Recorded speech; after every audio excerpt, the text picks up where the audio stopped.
सहनावतु सहनौ भुनक्तु सह वीर्यं करवावहै तेजस्विनावधीतमस्तु मा विद्विषावहै। ॐ शान्ति शान्ति शान्तिः।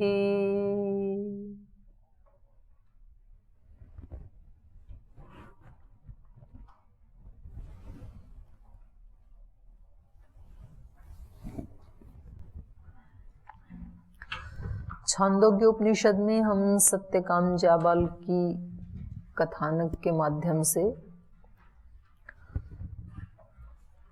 इस ब्रह्म विद्या के बारे में अध्ययन कर रहे थे और उसी को आज आगे बढ़ाएंगे। तो पिछले पाठ में से यदि किसी की कोई शंका हो तो पूछ सकते हैं। प्रणाम दीदी जी। जी, यहाँ पर 7वें खंड में तीसरा मंत्र है, इसमें कला शब्द आया है, चतुष्कल शब्द आया है, कला शब्द है, चतुष्कल शब्द है और ज्योतिषमान, इनका अर्थ क्या है? कला तो एक पार्ट होता है ना जी। चतुष्कल माने 4 कलाओं वाला एक अंश को कहते हैं ना। जैसे चंद्रमा की कितनी कलाएं हैं? 16 कलाएं होती है ना। एक प्रतिपदा वाली तो दिखती नहीं है, उसके बाद वो 15 दिन एक एक कला बढ़ता जाता है। तो एक एक कला मतलब एक एक अंश। तो जो 16 कलाएं जिसके पास हैं उसको पूर्ण माना जाता है। चंद्र पूर्ण हो जाता है ना पूर्णिमा उसको, हाँ पूर्णिमा को। एक कला इसको भी सुनते हैं, जैसे नृत्य है, गायन है, वही तो होती है कलाएं। कला मतलब खूबी, एक अंश। तो उसमें पूर्णता का एक अंश है। जैसे गाने की कला है, पूर्ण कब होगा? जब सारी कलाएं हैं उसके पास। तो योगेश्वर भगवान को 16 कलाओं से युक्त माना जाता है, क्यों उनके पास 16 कलाएं थी।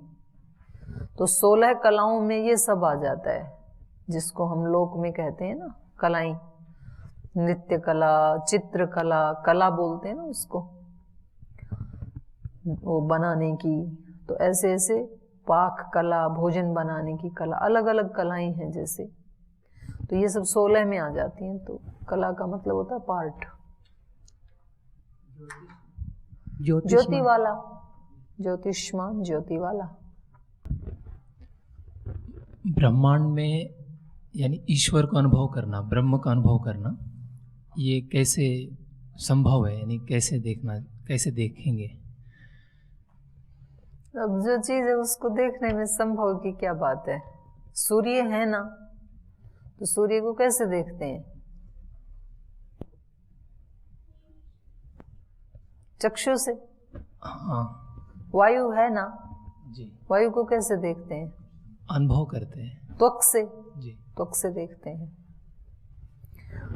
तो ऐसे ही ब्रह्म भी है, मतलब हर चीज दिखने वाली शेप में ही हो ये तो जरूरी नहीं है ना। जैसे वायु कोई ऐसे आंख से थोड़ी दिखती है।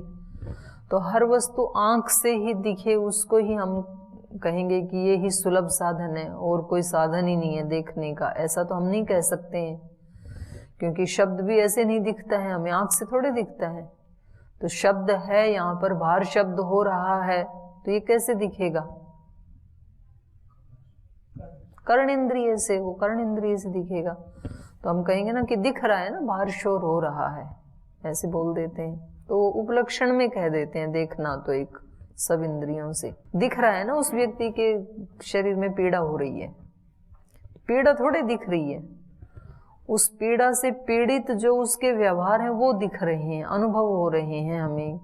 और उसने बताया कि मेरे को पेट में दर्द है, और कभी हमें भी पेट में दर्द हुआ था, तो अब हम उसकी अनुभूति कर रहे हैं कि ऐसा ही हो रहा होगा जैसा मेरे को हुआ था। तो ऐसे मतलब ये तो निश्चित है कि ब्रह्म है, ये कोई शास्त्र प्रमाण से ही सिद्ध है ऐसा नहीं है। हमारे अपने जीवन में भी अनेक ऐसे प्रमाण हैं जिनसे ये सिद्ध होता है कि हमारे अतिरिक्त कोई एक बड़ी शक्ति है।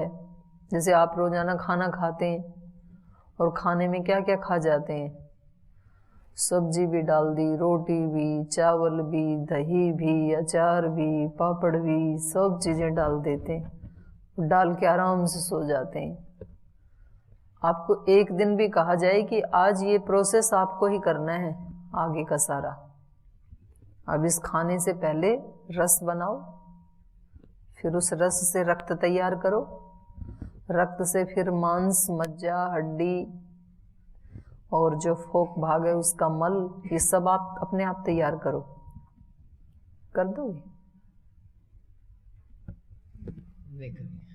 और इतने दिन से जो कर रहा है दोनों टाइम, तीनों टाइम नाश्ता भी तो होता है, तो कोई शक्ति तो है। हम तो कुछ भी नहीं करते, हम तो खा के सो जाते हैं, थोड़ा सा टहल लेते हैं ज्यादा करें तो, उसके बाद सो जाते हैं, रात को भी सो जाते हैं, सुबह डाल के क्लास में आ जाते हैं। तो कौन कर रहा है? कोई तो है। इतना लंबा प्रोसेस देखो, फैक्ट्री में एक चीज भी बनानी होती है तो कितनी मशीनें, कितना प्रोसेस, कितने लेबर लगाने पड़ते हैं।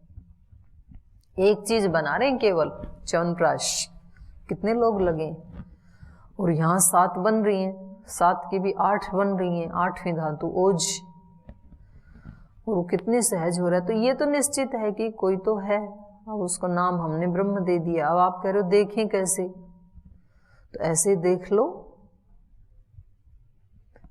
तो वो ये सारी चीजें और हैं, वो तो इंद्रियों से दिख जाती हैं। दिक्कत ये है, यहाँ पर एक समस्या है।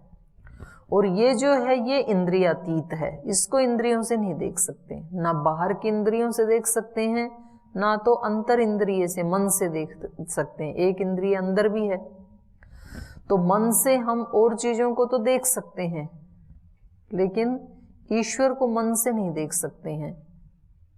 यन मनसा न मनुते ये नाहुर मनोमतम, क्योंकि मन उससे देखता है, जिससे देखता है मन, तदेव ब्रह्मत्वम विद्धि नेदम यदिदम उपासते, उसको तू ब्रह्म जान। ये नहीं है जिसकी तू उपासना कर रहा है। तू उपासना किसकी कर रहा है? संसार की, शरीर की, इंद्रियों की, या 5 भौतिक पदार्थों की। तो जो इंद्रियों से दिखता नहीं है उसके लिए इंद्रियों से देखने का प्रयास करना, तो इसमें दोष किसका है? देखने वाले का कि दिखने वाले का? देखने वाले का, क्योंकि पहले ये विधान है कि वो इंद्रियों से नहीं दिखेगा और फिर इंद्रियों से देखने की चेष्टा करना, तो ये तो दोष हमारा है। तो इस दोष को हमें ठीक कर लेना है। हमें ये दृढ़ निश्चय कर लेना है कि वो इंद्रियों से दिखने वाला नहीं है। तो क्या करना है फिर? जब उसको देखना है ना, तो फिर उस इतनी देर के लिए इंद्रियों की छुट्टी कर दो कि अभी आपका रेस्ट हो गया, आपसे 1 घंटे के बाद बात करेंगे, अभी आप चुप अपने कारण में लीन रहो अभी आप। तो मन सहित सारी इंद्रियों को फिर हटाना पड़ता है, चुप करना पड़ता है। तो उसके बाद जो है वो दिखेगा, क्यों नहीं दिखेगा? दिखने के लिए ये, वो कुछ छिपाने के लिए थोड़ी है। और इंद्रियों से देखना है तो फिर इंद्रियों से तो जो इंद्रिय रूप में उसका जो विश्वमय रूप है वो इंद्रियों से भी दिख जाएगा। क्योंकि उन्होंने कहा कि भाई ये इतना, इसको क्रिटिकल भी नहीं बनाएंगे। भगवान ने सोचा कि मैं अपना रूप इतना क्रिटिकल भी नहीं बनाऊंगा, तो कम से कम जो इंद्रिय से देखना चाहते हैं वो तो देख लें मेरे को। तो फिर ये विश्वमय रूप भी उसने बना दिया। क्योंकि अगर किसी मनुष्य को कहा जाए कि आप एक सागर आप बना दो, पानी का एक सागर, तो क्या बना पाएगा? क्या? जिसका कोई आदि नहीं, अंत नहीं, जिसकी गहराई का पता नहीं कितनी गहराई है सागर की, तो ऐसी वस्तु मनुष्य तो नहीं बना सकता है। किसी मनुष्य को बताएं कि आप एक पर्वत बना दो, चलो विश्व में तो बहुत बड़े बड़े पर्वत हैं, एक हिमालय जैसा आप बना दो और उस पे उतनी जड़ी बूटियाँ और उसमें जितनी भी औषधियाँ छिपी हुई हैं और जितने भी प्राणी रहते हैं, जितनी धातुएं उसके अंदर हैं, वो सब एज इट इज होना चाहिए। तो आप बना दो, एक बनाएगा क्या? तो उस रचना को देख के क्या पता लगता है? उसी का ही दर्शन होता है ना, ब्रह्म का ही होता है। तो खुली आंख से, इंद्रियों से यदि दर्शन करना है तो विश्वमय रूप का दर्शन करें। एक सूर्य को देख लो रोजाना, देखने में इतना सा लगता है हमें तो, और उसकी ज्योति जो केवल भारत को ही नहीं बल्कि पूरी पृथ्वी को प्रकाशित कर रही है, केवल पृथ्वी को नहीं, चंद्र को भी प्रकाशित कर रही है, केवल चंद्र को नहीं, अन्य नक्षत्रों को भी प्रकाशित कर रही है। इतनी ज्योति, इतना तेज, और कब से सृष्टि बनी है तब से लगातार। तो वहां कोई कोयले नहीं डाले जा रहे, कोई लकड़ी नहीं लगाई जा रही, कोई गैस नहीं जलाई जा रही, कहाँ से ये ज्योति उत्पन्न हो रही है? तो जितना मनुष्य के पास दिमाग उतना तो सोच ही सकता है, उससे ज्यादा तो नहीं सोच सकता है, क्योंकि दिमाग की भी अपनी सीमाएं हैं। तो ये पूरा सोचने के बाद फिर कहता है कि नहीं सोच पाई, नेति। तो हम उसका बाहर ब्रह्मांड में विश्वमय रूप जो है वो इंद्रियों से देख सकते हैं। पिंड में भी जितना इंद्रियों से देखा जा सकता है उसको एक एक रोम रोम में महसूस कर सकते हैं। और जो ये इस दोनों को जो महसूस कर लेगा तो फिर वो तीसरे वाले पे भी पहुंच जाएगा निश्चित रूप से। पर हमें आदत ऐसे पड़ गई है कि हम उसके लिए बिल्कुल भी कभी भी प्रयास पुरुषार्थ नहीं करते हैं, और हमें ऐसे हमने अपने मन को बना लिया कि वो तो दिखता ही नहीं है। प्रयास कितना किया है हमने? देखो, हम एक आप परीक्षा देते हैं, छोटी सी परीक्षा है ये, तो इसके लिए भी कितनी तैयारी करते हो? पेपर है तो कितने घंटे लगाते हैं आप पढ़ने में? कई लगाते हैं, कई महीने लगाते हैं, और जब जिस समय परीक्षा होती है उस समय तो और बढ़ा देते हैं कंसंट्रेशन को। तो जब इस इतनी छोटी सी चीज को जानने के लिए इतने घंटे लगा रहे हैं, तो आप सोचो उसके लिए हमने कितने घंटे लगाए हैं। 24 घंटे में से हम कितने घंटे लगाते हैं ईमानदारी से? घंटे क्या, कुछ मिनट भी नहीं लगाते हैं। मतलब जो आधा एक घंटा हम बैठे भी, उसमें भी हमने ईमानदारी से तो कुछ मिनट लगाई होंगी, फ्यू मिनट्स। और दिन भर तो कभी ख्याल ही नहीं आया अभ्यास करने का। तो फिर मतलब देरी उसकी तरफ से नहीं, हमारी तरफ से है, प्रमाद हमारी तरफ। वो तो कहीं छिपा भी नहीं है और कहीं गया भी नहीं है।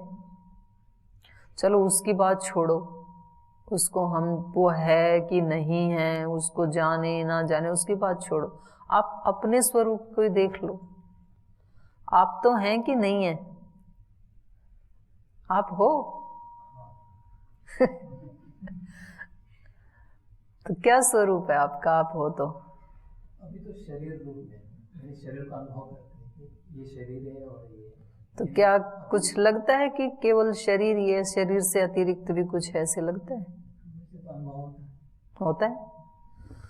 तो जब इसको आपने देखा कि इसके अतिरिक्त भी कुछ है, तो क्या है वो? वही है असली, तो जो शरीर को भी देख पा रहा है, तो उसका स्वरूप क्या है आपका? के बारे में चिंतन नहीं, चिंतन से तो होगा ही नहीं ना, उसमें चिंतन की आप हो ही, उसका क्या चिंतन करना, जो चीज है ही। चिंतन तो उसका करना है जो परोक्ष है, आप तो प्रत्यक्ष हो अपने लिए, उसका क्या चिंतन करना है?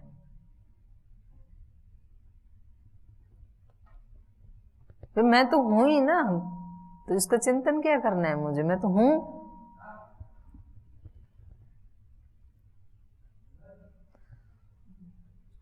क्योंकि हमने वो जानने की कोशिश नहीं की कभी, इसका ये है ही हम, इसमें कोई डाउट नहीं है हमें, हम हैं। लेकिन हमारा स्वरूप क्या है, क्या है? अभी एक दिन हमने 10 मिनट सोचा कि शरीर तो नहीं हूं, प्राण भी नहीं हूं केवल, क्योंकि प्राण को भी मैं देख रहा हूं, बुद्धि भी नहीं हूं, विचार भी नहीं, तब मैं क्या हूं? तो उसके लिए फिर स्थिरता से नहीं देखा, बस क्या हूं इतना प्रश्न तो उठा दिया, फिर छोड़ दिया उस प्रश्न को कि कोई और पूरा करेगा इसको। तो करना तो मुझे ही है, और मैं हूं पता नहीं चल रहा है अपने बारे में, तो बाधा क्या है वो मुझे दिखे, कहाँ है बाधा, फिर वो दिखेगी, फिर उसको हटाऊं कैसे। तो जिन लोगों ने किया इसके लिए प्रयास पुरुषार्थ, उनको मिला ना। अगर एक व्यक्ति को भी मिला तो सबको मिल सकता है, संभावना है। फिर तो प्रयास उन्होंने किया तो उनको मिला, हम करें तो हमें मिलेगा। और इसमें कोई छोटे बड़े की बात भी नहीं होती है कि पहले बड़े वालों को तो मिले तब हमें मिल जाएगा, पहले हमारे गुरुओं को तो मिले, आचार्यों को तो मिले, उसके बाद हम देखेंगे। गुरु आचार्य ये तो शरीरों की संज्ञा है, आत्मा कोई छोटा बड़ा थोड़ा ही है, क्योंकि आत्मा ना कभी पैदा हुआ ना कभी मरा, तो उसमें तो कोई भी छोटा बड़ा नहीं है, सब नित्य हैं। तो इसमें हमें ये भी इंतजार नहीं करना है, नहीं तो व्यक्ति इसमें भी रिलैक्स मूड में रहता है। कहीं किसी संस्थान में ऐसे गुरु हैं तो पता लगेगा भाई इन्होंने तो कर लिया साक्षात्कार, अब हमें भी करना है। और जिनके आचार्यों को गुरुओं को ही अभी नहीं हुआ तो बोले अभी तो इनको ही नहीं हुआ। आप उनकी यात्रा अलग है, आपकी यात्रा अलग है, वो भी एक आत्मा है, आप भी एक आत्मा है। क्या पता उसको इस जन्म में करना है कि नहीं करना है, क्या पता आपकी यात्रा पहले ही 70% हो चुकी हो, 30% बची हो, क्या पता उसकी अभी 20% ही हुई हो ये यात्रा। ये सबका अलग अलग है, इसमें अपने को ये भी नहीं सोचना है कभी भी। मुझे अपनी शुरू करनी है, मेरी जितनी भी हुई है आज तो पता है ना मुझे, लेकिन और आज ही शुरू हुई है ऐसा नहीं है। ये आप सारे उसी पथ से भटके हुए हैं पिछले जन्मों में। गीता की भाषा है ना कि जो योग भ्रष्ट हो जाते हैं उनकी क्या गति होगी, क्योंकि जो लक्ष्य पाना संभव ही नहीं है तो उसके लिए तो उस राह पे तो कदम रखना ही खतरे से खाली नहीं, क्यों पैर रखें हम। तो ये ब्रह्म को पाना, स्वयं को पाना, ये संभव भी है कि नहीं सबके लिए। अगर संभव नहीं है तो हम उस रास्ते पे चले ही नहीं, ऐसे पूछा वहां अर्जुन ने। तो कृष्ण भगवान ने बताया कि नहीं, कभी भी वो दुर्गति को प्राप्त नहीं होंगे, कभी भी उनका मतलब लॉस नहीं हो सकता है। वो यदि इस मार्ग पे चले और नहीं भी पहुंच पाए, लक्ष्य को पूरा नहीं भी प्राप्त कर पाए, तो भी उनकी कोई दुर्गति नहीं होगी। क्या होगा फिर, वो ऐसे कुल में पैदा होंगे और फिर योगियों के ही कुल में पैदा होंगे। तो आप में से कुछ तो पैदा हो गए, जिन्होंने संन्यास ले लिया वो तो योगी कुल में पैदा हो गए अभी, और बाकी सफेद कपड़े में भी पैदा हो गए जब उपनयन हो गया तो गुरु के साथ। तो आप तो योगियों के कुल में पैदा हो गए और वो फिर चल पड़ेंगे उसी मार्ग पे, ऐसा उन्होंने बताया। तो आप और हम सब तो वैसे ही हैं, चले तो थे, प्राप्त नहीं कर पाए, बीच में ही कोई भी कारण से वो छूट गया था, तो उसमें लॉस नहीं है कुछ भी, फिर चल पड़ो। तो इसमें वहां ज्यादा खर्च नहीं करना है हमने टाइम, कब चले थे, कितने चले थे, कैसे चले थे, कहाँ भटक गए, जो भी था आज क्या करना है उसके ऊपर ज्यादा कंसंट्रेशन हमने को करना है। जी प्रणाम दीदी। ब्रह्म हर जगह व्याप्त है तो उसकी अनुभूति करें। तो जैसे मल मूत्र, दुर्गंध है, कचरा है, कीचड़ है, इसमें कैसे अनुभूति करें? उसी रूप में करें, कीचड़ के रूप में ही करें। सारा ब्रह्म का ही रूप है, वो भी एक रूप है। असुर भी, सुर भी, राक्षस भी, यक्ष भी, किन्नर भी, सब उसी का ही रूप है। कचरे के रूप में ही करें, कचरे में कचरे के रूप में ही करें। जी प्रणाम दीदी। ये पूछना चाहता हूँ कि ये ऋषियों ने उपनिषदों को काव्यात्मक भाषा में क्यों लिखा, प्रयोजन क्या है इनका? मतलब और यदि मतलब उसमें लिख देते, गद्य में लिख देते, तो आप यूँ पूछते कि गद्य में क्यों लिखा, क्या प्रयोजन था? वो भी सवाल। तो किस में लिखे फिर आप ही बताओ। कोई व्यक्ति जो है अपनी अभिव्यक्ति कोई गा के करता है, अपने भावों की भजन गाता है, भजन लिखते हैं ना, तो उसके हृदय के भाव ही तो होते हैं। कोई भाषण देता है, वो भी अभिव्यक्ति है। कोई चित्र बना देता है, तो उस व्यक्ति की इच्छा है वो। तो इतना कम से कम बैरिकेड मत लगाओ ऋषियों पे कि ऐसा क्यों किया, उनकी इच्छा है। और कहीं कहीं तो उसमें भी आता है ना, गद्य में कल तो आया था, सारा पद्य में है ऐसा नहीं है। प्रश्नोपनिषद में भी आता है, कई सारे उपनिषदों में कुछ भाग गद्य में भी है, कुछ पद्य में भी है। ओम निधि प्रणाम। ये जो कल 4 पाद का जो व्याख्यान आया था कि पहला उपदेश बैल ने किया, दूसरा अग्नि ने, तीसरा हंस ने और चौथा वायु ने, तो ये जो चारों पाद मिला के एक ही पाद तो कहेंगे ना, क्योंकि त्रिपादस्य अमृतम देवी चार को मिला के एक ब्रह्म बन गया, और ब्रह्म का भी फिर ये एक पाद। हाँ, एक पाद मतलब है कि पूरा ब्रह्म इसमें ही आ गया ऐसा नहीं है, इससे अतिरिक्त भी है। त्रिपादस्य का मतलब इतना ही है कि जो अव्यक्त, ये तो व्यक्त है, अव्यक्त है वो इससे भी ज्यादा है, क्योंकि व्यक्त हमेशा कम होता है और अव्यक्त हमेशा अधिक होता है। जैसे हमारा अस्तित्व है, तो हमारे अस्तित्व में व्यक्त कितना है? शरीर, इंद्रियां, मतलब जो व्यक्त दिखाई देता है, इंद्रियां हैं, शरीर हैं, या सारी इंद्रियों को मिला के शरीर बना, ये कह लो। शरीर और इंद्रियां अलग अलग नहीं हैं। और फिर थोड़ा सा विकास बुद्धि का दिखाई देता है, विचारों का, डिग्री, डिप्लोमा, ये तो क्या है? हमारा व्यक्त स्वरूप। और किसी व्यक्ति ने कितने बड़े बड़े आविष्कार कर दिए, तो इसका पता लग रहा है कि आत्मा में, हमारी आत्मा में जो शक्ति है वो उतनी भी हो सकती है, क्योंकि आत्मा तो बराबर ही है ना।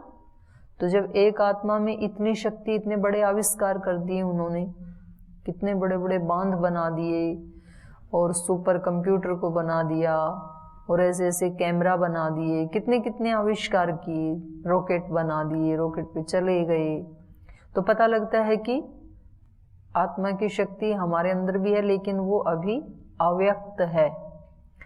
फिर ये पता लगता है कि ऋषियों ने तो देखो परमाणु तक को उन्होंने जान लिया, छोटे से परमाणु जो आंख से दिखता भी नहीं है।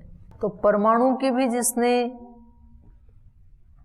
एक तरह से मतलब उसके रहस्य को जान लिया कि उसमें भी गति है, उसमें भी इलेक्ट्रॉन, प्रोटॉन, न्यूट्रॉन है, उसको भी, तो ये भी तो एक आत्मा की शक्ति है। तो वो शक्ति हमारे अंदर अभी अव्यक्त है।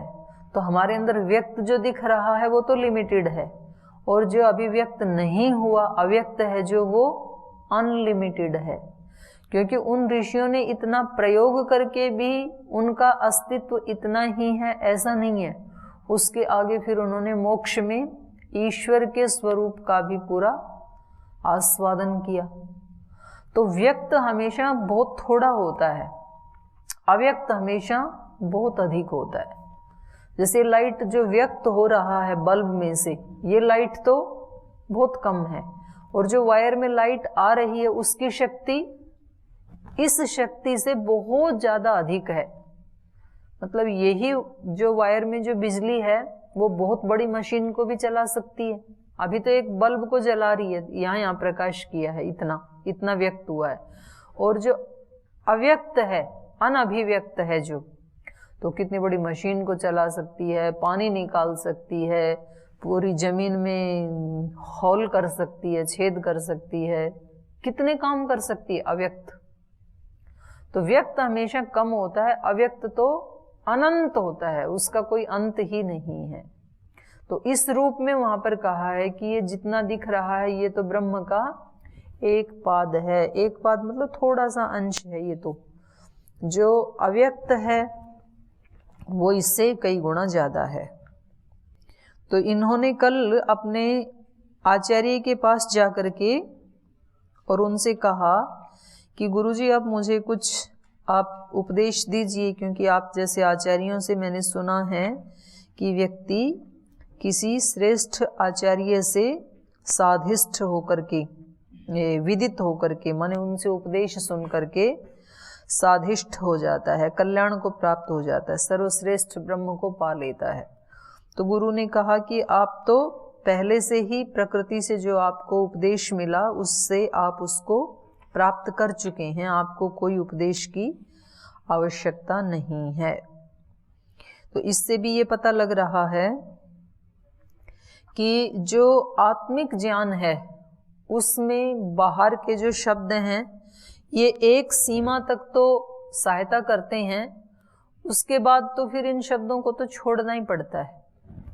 तो वो जो ज्ञान होगा आत्मिक ज्ञान, वो तो शब्दातीत है, उसमें शब्द मतलब एक स्थिति ऐसी आएगी जिसमें इस पढ़े लिखे को भी अनपढ़ जैसे ही होना पड़ेगा, सब भूलना पड़ेगा, इसको छोड़ना पड़ेगा सब, क्योंकि जब तक ये रहेगा तब तक ये उससे आगे तो जा नहीं सकता है। तो है ना एक मतलब गुत्थी टाइप है ना ये, कि भाई जब इसको छोड़ना ही है तो बढ़े ही क्यों। आप कह रहे हो कि एक समय सब भुलाना पड़ेगा, और अभी कह रहे हैं कि रटो, याद करो, मंत्र याद करो, सूत्र याद करो, और फिर और जितना आप आगे बढ़ोगे सूत्र याद करके, जितने साधना करेंगे, फिर आपको कहेंगे कि भूलो इसको, हटाओ, निकालो बाहर। तो पहले भरवाया ही क्यों था? तो इसको भरवाना भी जरूरी है। पहले नाव में बिठाया कि बैठो नाव में, और फिर किनारे पे जाके कहा कि छोड़ो नाव को, तो आप कहीं बिठाया ही क्यों था? वहां तक जरूरी थी वो। लेकिन अब यदि उसमें बैठे रहे तो घर तक कैसे पहुंचोगे? अब छोड़ना जरूरी है। तो ज्ञान, जो शाब्दिक ज्ञान है, इसका अपनी महत्ता है।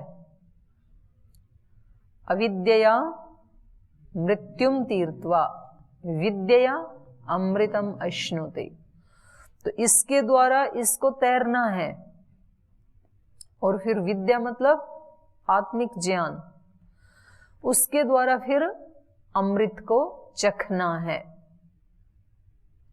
तो ये सारी उसकी दृष्टि में अविद्या है। जो शाब्दिक ज्ञान है वो आत्मिक ज्ञान की दृष्टि से इसको अविद्या कहा, लेकिन मृत्यु मतलब दुखों को हटाने के लिए तो इसकी आवश्यकता है। अविद्या मृत्युम तीर्थवा, अविद्या के द्वारा मृत्यु को तरना है, और विद्या आत्मिक ज्ञान के द्वारा अमृत को चखना है। अमृतम अश्नुते। तो जिसने उसको चख लिया उसके लिए फिर अब शब्दों की आवश्यकता नहीं है। जो पहले ही पहुंच गया अपने लक्ष्य पे, उसको अब नाव में बैठने की क्या जरूरत है? क्योंकि वहां पहुंचने के लिए ही तो नौका की जरूरत थी, और वो पहुंच गए हम। तो इनके गुरु ने मना कर दिया कि आपको कुछ भी डिग्री दिलाने की या कोई दर्शन उपनिषद पढ़ाने की कोई आवश्यकता नहीं है। आप पहुंच गए, जो आपको पाना था वो आपने पा लिया है।